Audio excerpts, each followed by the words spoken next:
By the time HR opened the group chat on the conference room screen, nobody was laughing anymore. Not the woman who stole my promotion. Not the manager who signed off on it. Not the team that had spent 3 weeks calling me bitter behind my back. And definitely not the vice president who had just realized the difficult employee had brought screenshots and a printed trail of every lie they thought would stay private. The funny thing about betrayal is that people rarely fear the truth. They fear the truth with attachments. My name is Viola Carter, and before all of this, I worked as a senior project analyst at Whitmore & Lane, a healthcare consulting firm in Atlanta. We helped hospitals, clinics, and insurance networks cut operational waste without destroying patient care. That was the official description. Unofficially, we were the people executives called when money was bleeding through the walls and nobody wanted to admit who left the faucet on. I was good at my job. Not loud good. Not look at me good. Quiet good. The kind of good that lived in late-night spreadsheets, uncomfortable questions, and dashboards that told the truth before people were ready to hear it. For 3 years, I had worked under Marcus Bell, our department director. Marcus had a smooth voice, expensive watches, and the kind of smile that made executives feel like nothing bad could happen as long as he was in the room. He liked people who made him look calm. I made him look prepared. That was my mistake. For almost a year, I had been promised the operations strategy lead position. It was not a fantasy I built in my head. It was said in meetings. It was written in performance reviews. It was mentioned during quarterly check-ins. Marcus once told me, "Viola, you're the natural choice. Nobody understands the client systems like you do." I believed him. That is another mistake people punish women for, believing the promises they were professional enough to write down. The promotion mattered to me because I had earned it. I had led the Mercer County Health Network project when everyone else thought the account was dead. I had found a billing cycle error that saved the client nearly $1.7 million over 2 quarters. I had built the patient flow model that reduced appointment backlog by 23%. I had done the work, and I had done it while mentoring the person who eventually stole the promotion from me. Her name was Kendra Miles. Kendra was charming in the way office politics rewards. She knew when to laugh, when to flatter, when to repeat someone's idea 5 minutes later with better eye contact. She was not incompetent. That would make the story too easy. Kendra was smart enough to understand the work, but not disciplined enough to build it from the ground up. She preferred standing near the person carrying the weight, then stepping forward when the camera turned on. At first, I liked her. That is the part people never understand about betrayal. It hurts more when you have memories defending the person who hurt you. When Kendra joined our team, she was nervous. She asked me questions in a whisper. She stayed late trying to understand pivot tables and contract variance reports. She told me she felt like she was behind everybody. So I helped her. I showed her how to read client dashboards. I reviewed her slide decks. I corrected her notes before Marcus saw them. I even gave her my old promotion interview prep file because she said she wanted to grow. On a night, around 8:40 p.m., she stood beside my desk with takeout containers in both hands and said, "Viola, I swear, when you become strategy lead, I'm going to be your biggest supporter." I smiled and said, "Just do the work. Support is easy when the work is real." She laughed. Back then, I thought it was admiration. Later, I realized some people clap for you because they are studying where to place the knife. The first warning came during a Monday client prep meeting. We were preparing a presentation for Grayson Memorial, a hospital system out of Charlotte. Their leadership wanted a recovery plan for emergency department delays, staffing gaps, and insurance denial rates. I had spent 6 weeks building the core model. 6 weeks of raw data, late nights, missing files, and calls with hospital administrators who sent information in formats that looked like they had been created during the Stone Age. That Monday morning, Marcus opened the meeting and said, "Kendra has been helping drive the Grayson strategy framework." I looked up. "Helping." Kendra smiled politely and looked down at her laptop. I waited for Marcus to mention me. He did, but softly. "Viola has been supporting the analysis as well." That word landed on my chest like a folded note with a threat inside. After the meeting, I told myself not to overreact. Maybe Marcus misspoke. Maybe he was trying to encourage Kendra. Maybe I was tired. That is how it starts. You begin negotiating with disrespect because peace feels cheaper than confrontation. 2 days later, Kendra sent me a message. Hey, can you send me the latest Grayson deck? Marcus wants me to clean up the executive framing. I sent it because we were a team, because I was still thinking like someone surrounded by colleagues, not witnesses. The next week, the deck came back with changes.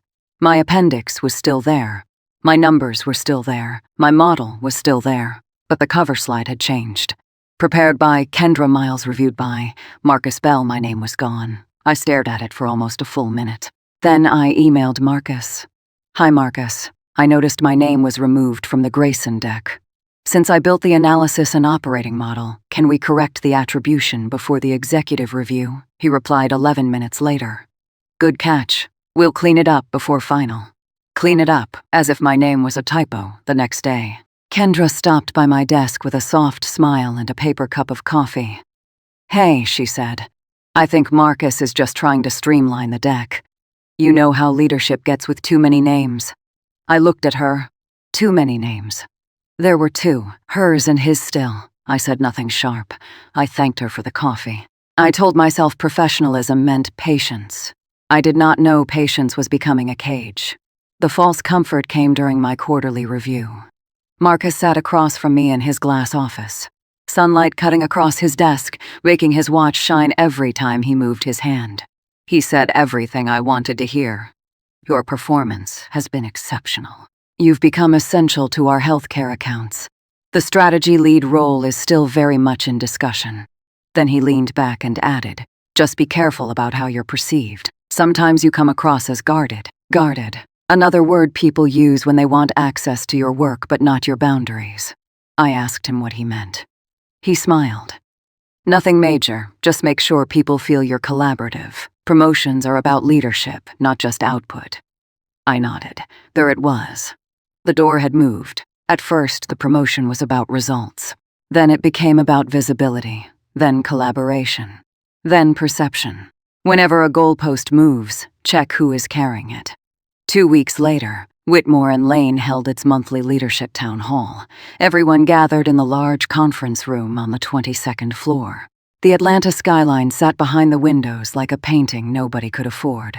Marcus stood at the front with our vice president, Dana Whitmore. Dana was sharp, polished, and direct. She did not waste words unless they made money. She announced new client wins, department updates, and then smiled. I'm pleased to announce that our new operations strategy lead will be Kendra Miles. The room clapped. For a moment, I heard nothing.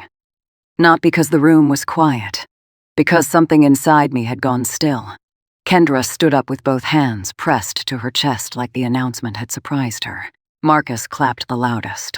Dana continued. Kendra has shown tremendous leadership on the Grayson Memorial Recovery Model and has demonstrated exactly the kind of collaborative energy we want moving forward. The Grayson model. My model, the room blurred at the edges. Kendra walked to the front, hugged Dana, and turned to face us. I just want to say, she began, voice trembling in that perfect, humble way. This role means so much to me. I know leadership isn't about doing everything alone. It's about bringing people together. Her eyes moved toward me. Just for half a second. Enough. Some people focus on ownership, she said. I try to focus on impact. The room clapped again. That was the first public slap, not loud, not vulgar, just polished enough to pass as inspiration. After the town hall, people came to my desk with careful faces. You okay? That was unexpected. I thought you were getting it. One coworker, Daniel, lowered his voice and said, Honestly, Viola, that should have been yours. I smiled because I did not trust my mouth with anything larger. Then Kendra came over. She had the nerve to look sympathetic. Viola, she said, I hope this doesn't make things weird. I looked at her for a long second, then I said, It won't, she blinked. Like my calm bothered her more than anger would have. That afternoon, I went to the restroom, locked myself in a stall, and let my hands shake where nobody could see. That was my emotional low point. Not because I lost a title, because I realized I had trained someone to replace me using my own instructions. That evening, I stayed late. The office emptied floor by floor. The lights dimmed automatically over unused desks. The cleaning crew moved quietly near the elevator bank. I opened my laptop and started looking. Not because I wanted revenge yet, because I wanted to understand. There is a moment after betrayal when your heart asks, why me? But the better question is colder. What can I prove? I opened the Grayson project folder. Version history showed my original drafts. Every dashboard, every model revision, every comment thread where I explained the logic behind the recommendations. I downloaded the activity logs. Then I searched my emails. There were the messages where Marcus asked me to lead the analysis. There were Kendra's messages asking for my files. There was the email where Marcus promised to correct the attribution. I saved everything, quietly, cleanly, professionally. Because rage makes noise, evidence makes movement. The next morning, the story had already changed. Kendra had become the office success story. People congratulated her in Slack. Marcus posted a message in the department channel. Proud to see Kendra step into this leadership role. Her work on Grayson Memorial has raised the bar for the whole team. I stared at the message, then I noticed a private Slack group in my sidebar. Strategy Core. I had not been added. That would have been normal, except Daniel messaged me privately 5 minutes later. Viola, are you in the new group chat? I typed, number he replied, you need to see this. Then 3 screenshots came through. At first, I did not understand what I was looking at. Then my body went cold. The group chat included Kendra, Marcus' 2 senior associates, a project coordinator named Talia, and 1 HR business partner named Elise. Kendra had written, Viola is going to spiral when she hears. She thinks every spreadsheet with her name on it means she owns the department. Marcus replied, but she's territorial. We need leadership that people actually enjoy working with. Someone else added, she'll probably call it stolen work, lol. Then Kendra wrote, let her. Bitter is easier to manage than ambitious. I read that line 3 times. Bitter is easier to manage than ambitious. There are insults that bruise you. And then there are insults that explain the entire room. The screenshots kept coming. Kendra had sent another message after the town hall. She looked sick when Dana said my name. I almost felt bad. Marcus replied, don't, she needs to learn that being useful doesn't mean being promotable. Not valuable, not respected, useful. Like a ladder they plan to kick away after climbing. Then Elise from HR wrote, if Viola raises a complaint, document tone and collaboration concerns. Keep everything performance-based. I leaned back in my chair. That was the hidden receipt. Not just coworkers gossiping. Are preparing a defense before I had even spoken. I asked Daniel why he was sending it. He replied, because this is wrong, and because they added me by mistake then removed me after 10 minutes. I screenshotted before they noticed. The subplot had entered quietly. Daniel Price was not my closest friend at work. He was a data analyst from another client team, usually reserved, always wearing gray sweaters and looking like he had a calculator for a soul. But 6 months earlier, I had helped him fix a client variance report before a partner review. I did it because he was overwhelmed and too proud to ask loudly. He never forgot. Sometimes kindness takes months to return wearing armor. I told him, do not send anything else from your work laptop. Use your personal phone only, and do not mention this to anyone. He replied, already thought of that. Good. Daniel was quiet, not careless. That day, I watched The Office differently. Kendra moved through the room like she had inherited air. Marcus avoided my desk. Talia, the project coordinator, looked at me twice, then looked away. And Harlise passed by with a smile so polished it could cut glass. Morning, Viola. Morning, I said. Nothing in my voice changed. That bothered them. I could feel it. They expected emotion. A raised voice. A complaint written too quickly. A sentence they could label unprofessional. They wanted me to bleed on company property so they could call it a stain. I gave them nothing. For the next week, I built my file. I collected the Grayson version history showing I created the model 6 weeks before Kendra touched it. I exported the email chain where she requested my deck. I saved Marcus's written promise to restore my name. I downloaded calendar invitations showing I led every client working session. I saved client notes where Grayson's co-o, Meredith Shaw, thanked me directly for the recovery framework. I pulled Slack messages where Kendra asked me to explain formulas she later presented as her own. I printed my performance review, where Marcus called me the leading candidate for operations strategy lead. Then I added the group chat screenshots. But screenshots alone can be attacked. So I asked Daniel for one more thing. Not more gossip. He wrote a short statement explaining that he had been accidentally added to the strategy core chat, saw the messages in real time, captured screenshots before removal, and had not altered them. He included the date, time, and his device model. That mattered. Truth is powerful. Documented truth is heavier. The next negative turn came faster than expected. Marcus scheduled a one-on-one with me. His office door closed softly behind me. He sat with his hands folded. "Viola," he said, "I want to check in. I sense some tension from you since the announcement." I almost smiled. Sense, the favorite word of people with no evidence. "What tension?" I asked. He sighed like I was making him perform emotional labor. "I know you were interested in the position, but leadership had concerns." "What concerns?" "Collaboration, flexibility. How you respond when things don't go your way." I nodded. "Can you give me specific examples?" He paused. That pause told me everything. People who have facts reach for documents. People who have narratives reach for fog. He said, "It's more of a pattern. A documented pattern." His face tightened. "Viola, I'd be careful with that tone." There it was, tone. "The emergency exit for people losing the argument," I said. "I'm asking because I want to improve. If there are specific documented concerns, I'd like to review them." He leaned back. "I think you need to decide whether you can support Kendra in her new role." That sentence was the trap.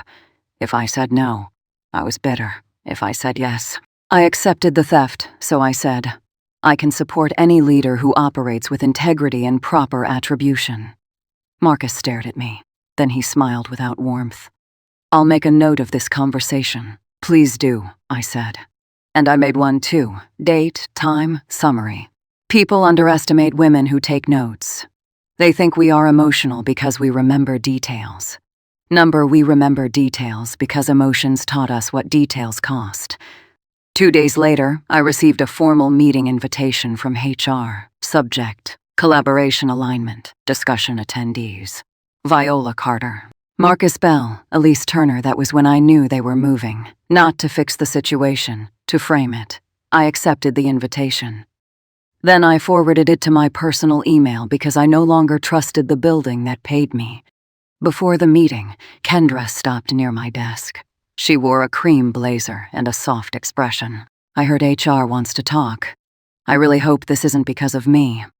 I looked up at her.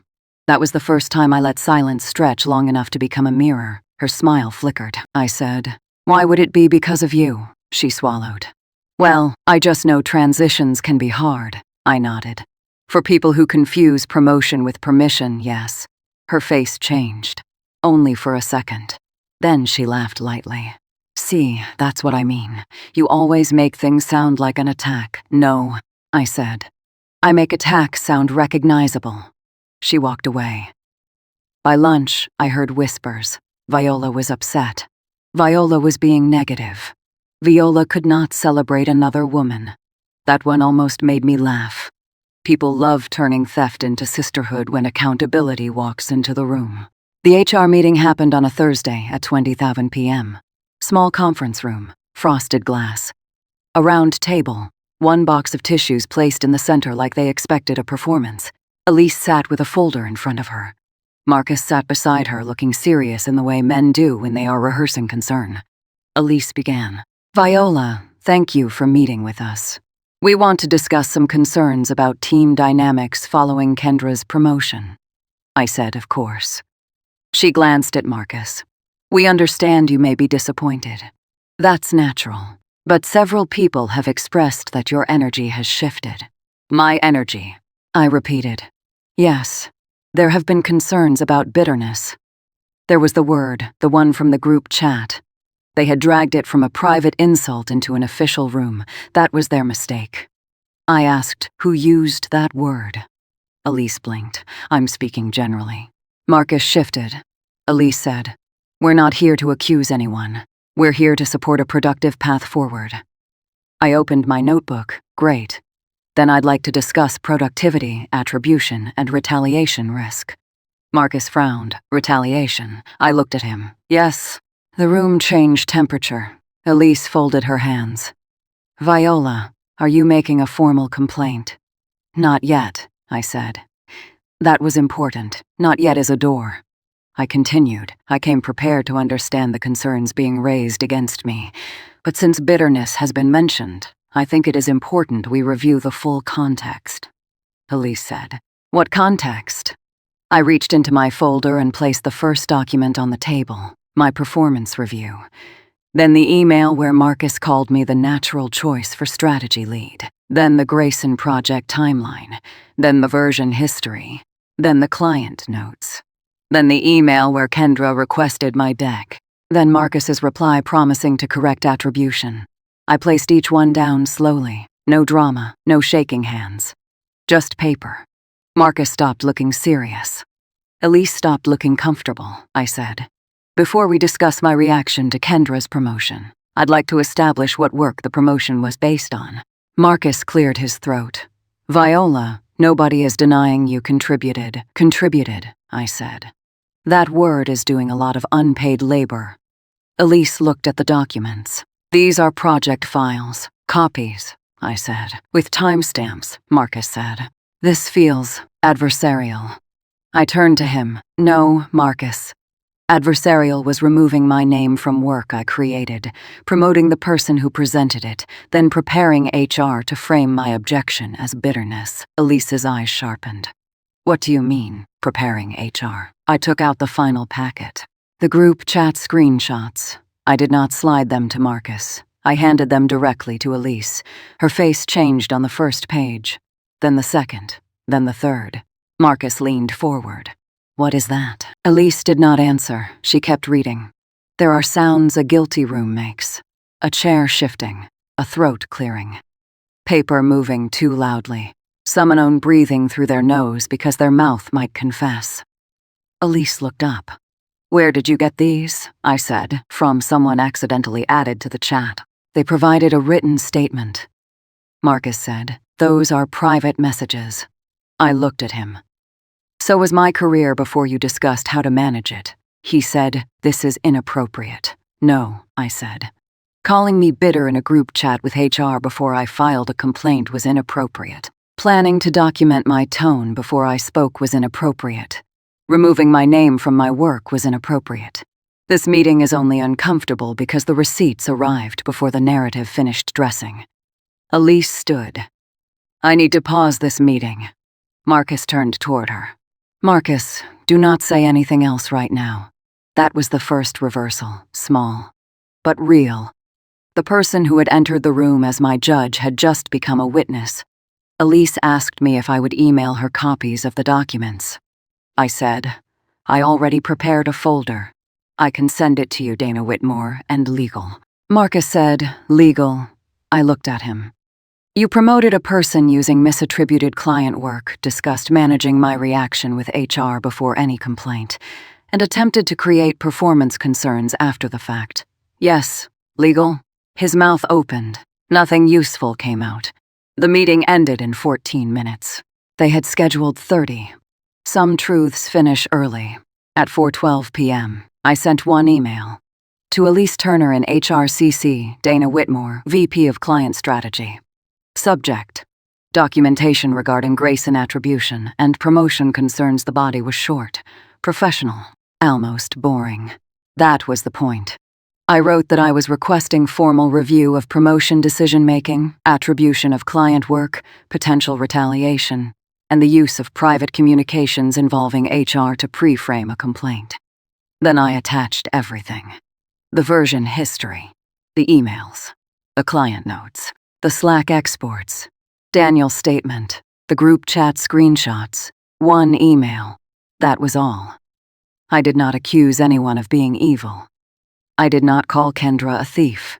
I did not call Marcus a liar. I let the documents introduce them properly. At 5:03 p.m., Dana replied, "I have received this. Please do not discuss this matter further with anyone on the team while we review. I will follow up tomorrow morning." That night, I went home, took off my blazer, and sat on my couch without turning on the lights. I thought I would feel powerful. I did not. I felt tired. That is another thing revenge stories do not always admit. Justice is satisfying, but carrying proof is exhausting. You have to relive the insult in organized folders. You have to become fluent in the language of your own humiliation. But I slept better than I had in weeks. Because for the first time, the truth was no longer trapped inside my body. The next morning, Marcus was not in the office. She arrived around 9:20 wearing confidence she had clearly not checked for weather. By 10 o'clock, Dana's assistant booked an emergency leadership review for 1:30 p.m. attendees. Dana Whitmore, Elise Turner, Marcus Bell, Kendra Miles, Viola Carter, legal counsel.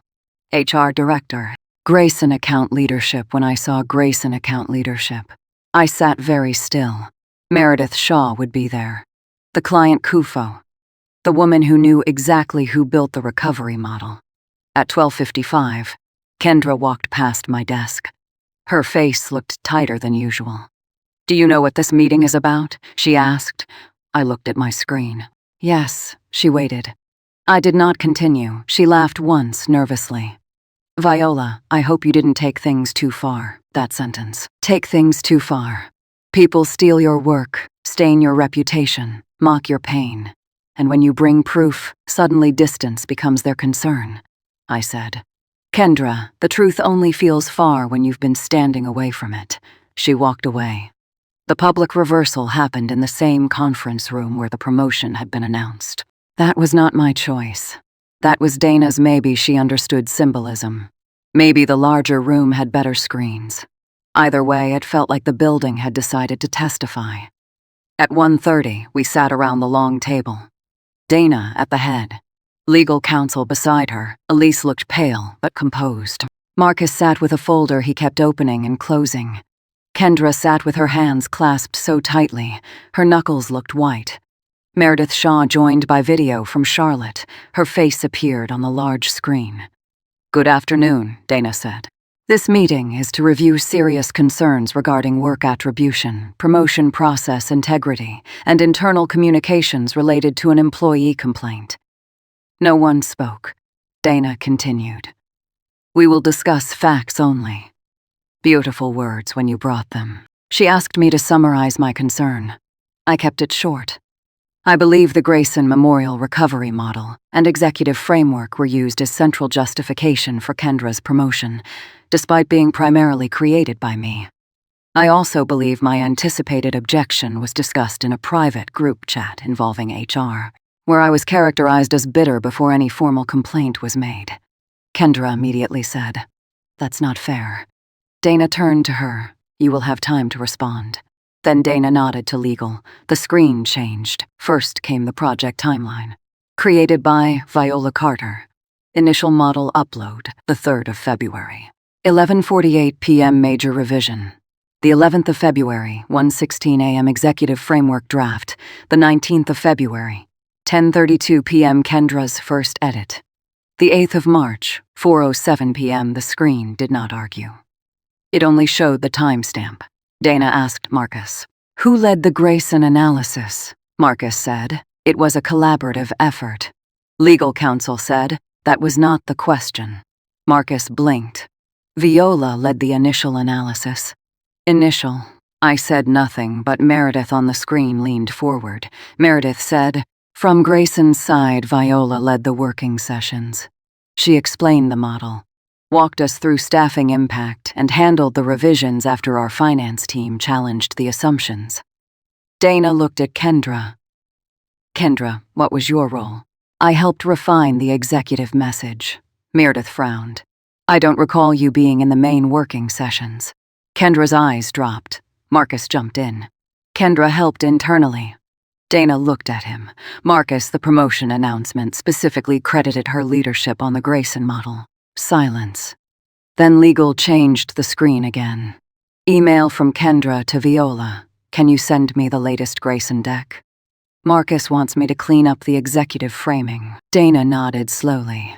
That was the account risk. The one thing executives feel in their bones. Not fairness, not dignity. Risk. Meredith continued. And for the record, I have no confidence in any leadership structure that sidelines the person who built the solution. Kendra looked like the floor had moved beneath her. Marcus looked worse. Because now the theft had touched revenue. At the end of the meeting, Dana announced immediate steps. Kendra's promotion would be placed under review. Marcus would be removed from direct oversight of the Grayson account pending investigation. Elise would be recused from my HR matters. Legal would conduct a formal review of attribution, internal communications, and promotion process integrity. And I would be restored as lead analyst on the Grayson account immediately, reporting directly to Dana until the review concluded. It was not fireworks, it was better. It was paper moving through power. 2 weeks later, the outcome came. Kendra's promotion was rescinded. She was not fired, but she was moved to a different team and placed on a corrective plan for misrepresentation of work contributions. Marcus resigned. Officially, to pursue other opportunities. Unofficially, because opportunities run faster when accountability starts walking toward them. Elise remained in HR but was removed from employee relations cases for our department and required to undergo compliance retraining. Daniel was never named publicly. I made sure of that. Because people who help quietly deserve protection loudly. As for me, Dana called me into her office on a Friday afternoon. No frosted glass, no tissue box, no Marcus. She stood when I entered. Viola, she said, we owe you an apology. I waited. Not because I wanted her to suffer, because apologies should not be rescued before they land, she continued. You were denied proper credit for work that materially benefited this firm and our client. You were also subjected to inappropriate internal commentary that compromised the fairness of our process. She handed me a formal letter, my name restored to the Grayson project, my contribution documented in the client file, my promotion reconsidered through a new panel. 3 days later, I was offered the operations strategy lead role, not Kendra's version. Mine, with corrected compensation, retroactive to the date of the original announcement, when the official email went out. It was short.